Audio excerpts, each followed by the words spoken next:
मित्रों, अभी हम मौजूद है जगत जननी माँ जानकी की भूमि सीतामढ़ी में, और सीतामढ़ी में माँ दुर्गे की जो पंडाल बनाया गया है वो अपने आप में बड़ा ही अद्भुत बनाया गया है।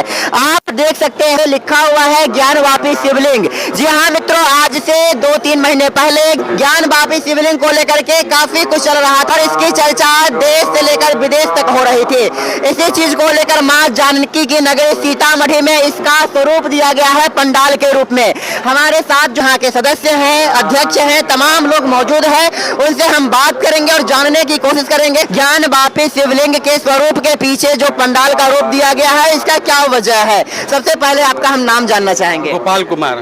गोपाल जी, मुझे बताइए कि ज्ञानवापी शिवलिंग जिसको आपने पंडाल का रूप देने का कोशिश किया है, आपने ज्ञानवापी शिवलिंग को, ऐसा क्यों?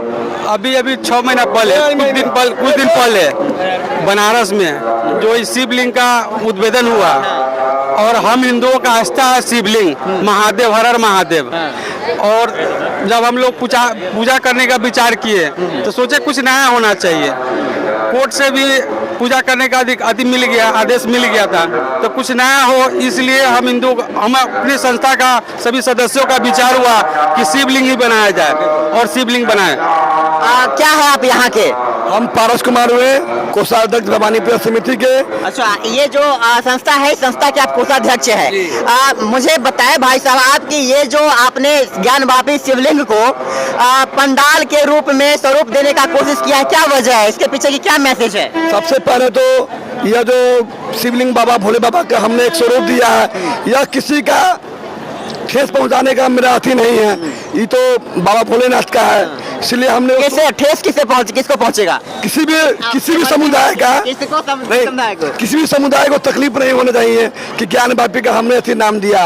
यह एक बाबा भोलेनाथ का है, इसलिए हमने इनको। आपको लगता है कि जो ज्ञानवापी शिवलिंग का जो आपने स्वरूप दिया पंडाल में, तो इससे किसी समुदाय को ठेस पहुंच सकती है, आपको लगता है? वही तो हम कह रहे हैं, किसी को तकलीफ नहीं होना चाहिए इस चीज से। आप इशारे में कुछ कहना चाह रहे हैं? हमारा बस यही है कि किसी को अथी नहीं होना चाहिए, हमने दिया है।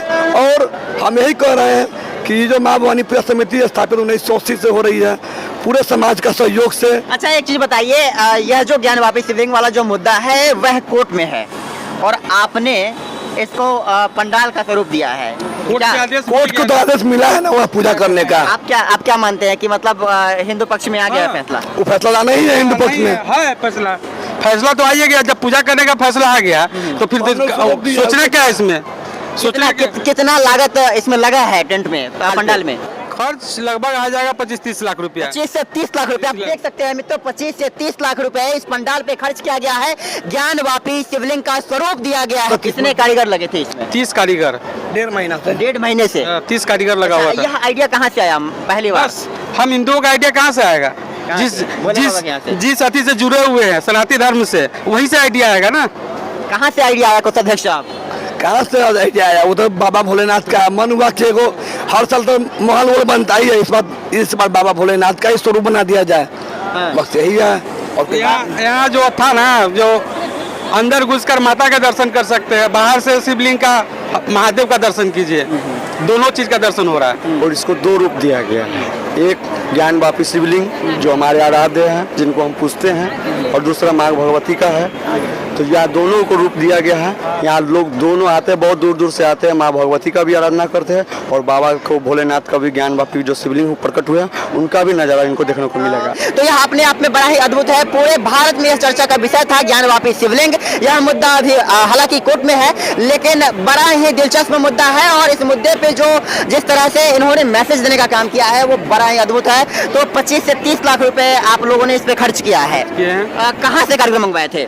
एक कारीगर कलकत्ता से आया था। जब हम लोग का आइडिया आया तो पहले कलकत्ता से कारीगर से हम लोग संपर्क किए। संपर्क करने के बाद उनसे आइडिया लिया कि कितना खर्च लगभग एस्टिमेट आ जाएगा, वो लोग बताया। उसके बाद उनको बुलाया गया। 1.5 महीना से 30 कारीगर काम कर रहा था। 30 कारीगर 1.5 महीना से 45 दिन लगे हैं मित्रों, 45 डेज लगे हैं इसको बनाने में और 30 कारीगर लगातार परिश्रम किया है, तो यह स्वरूप मिल पाया है। लास्ट में क्या आप संदेश देना चाहिएगा? हंसी खुशी से हम लोग जो पूजा 2 दिन का नवरात्रा बचा हुआ है उसको मनाना है, यही संदेश है। मित्रों, आपने देखा यहाँ पे ज्ञानवापी शिवलिंग का आकार दिया गया है पंडाल। कहीं न कहीं पूरे समुदाय को एक मैसेज देने का काम किया है यहाँ के संयोजक, यहाँ की संस्था के ज्ञानवापी की जो फैसला आने वाली है वो सनातन धर्म के पक्ष में आने वाली है। आप मुझे देख रहे थे माँ जानकी की नगरी सीतामढ़ी से, यह है जानकी स्थान। देखते रहिए सड़क से संसद तक न्यूज। बहुत बहुत शुक्रिया आप लोगों का।